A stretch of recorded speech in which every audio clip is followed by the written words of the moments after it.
I'm a big fan of the FTO, which is a face-turning octahedron that turns on the faces, rather than the Diane octahedron or magic octahedron that turns on the corners like this. The FTO is an event that has gained popularity within the cubing community as an event, and I have been practicing a decent amount myself. There are three popular brands, well, I shouldn't say popular, but three brands of the FTO. There's the Lanlan, the Diansheng, and the Maru. Lanlan is by far the most popular, and I assume it is the best for this reason. Recently, the HumbleCuber has started creating his own Lanlan face-turning octahedrons that have been heavily modded to make them better.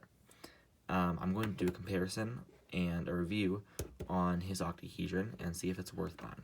I would first like to note that the color schemes on these are different. I know that this is my normal Lanlan octahedron, and it goes blue, green, purple on the white face. And I know this is the normal FTO color scheme. On HumbleCuber's FTO, mine at least, goes blue, purple, green, which is flipped. This causes a different color scheme all throughout the solve. I do not believe he resticked it himself, so I think this was just a mistake in the factory. It does mess with the entire solve, so I have had to relearn my color scheme, but it has not been that bad. I'm now going to compare the price of each FTO on top of its price in layers. The normal Lanlan octahedron is $13. This stack represents the price that the HumbleCuber charged for my FTO after being modded with this option.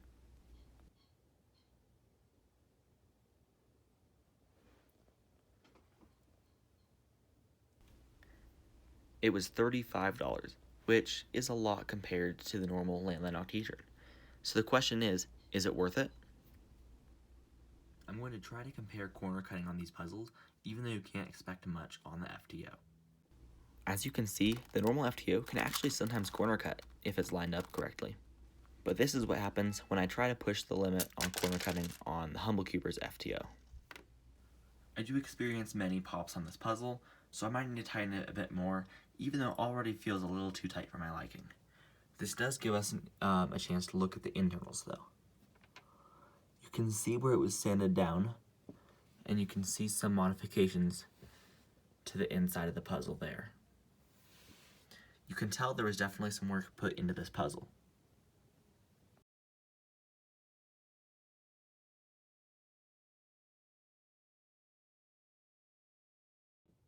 I'm now going to compare both of these FTOs on a A-perm to cycle these last corners. To demonstrate this, I'm going to do a counterclockwise A-perm on the Lanlan FTO first.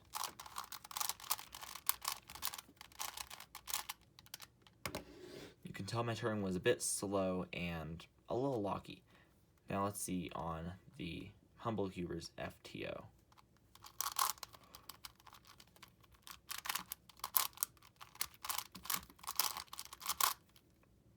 I will admit that that was probably one of my worst A-perms. I'm still going to include it though, just so that I'm not trying over and over to make it look better than the normal FTO. I'm now going to do some solves while I finish talking about it. This solve is on my normal Lanlan octahedron. You may have noticed how my first center was done in one move.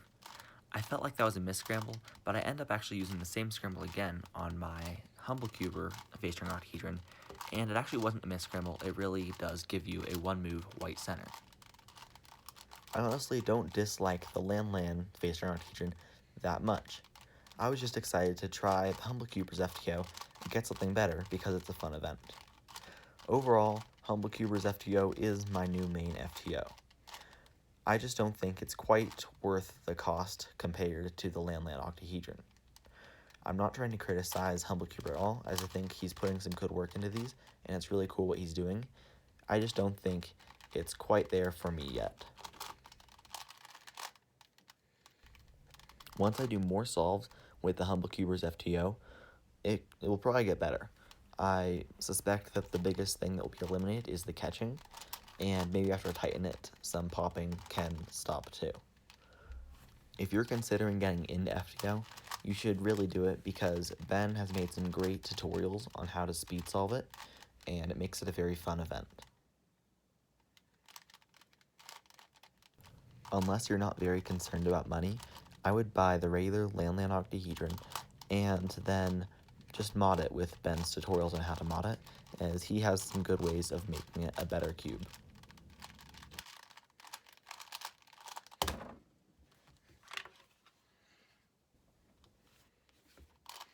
This is the same scramble, but on the HumbleCuber FTO.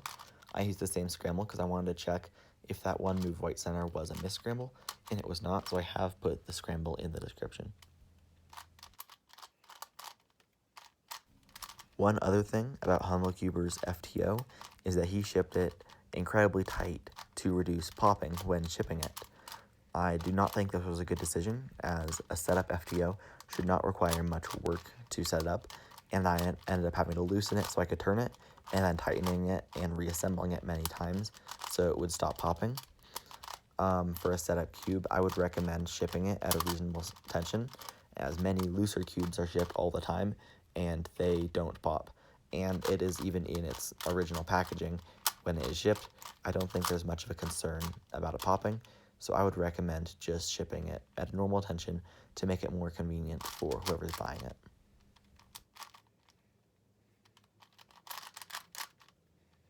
If you would like to buy one of these FTOs from the HumbleCuber, I will put a link on how to message him through the speed solving forums or how to email him to get one of these FTOs.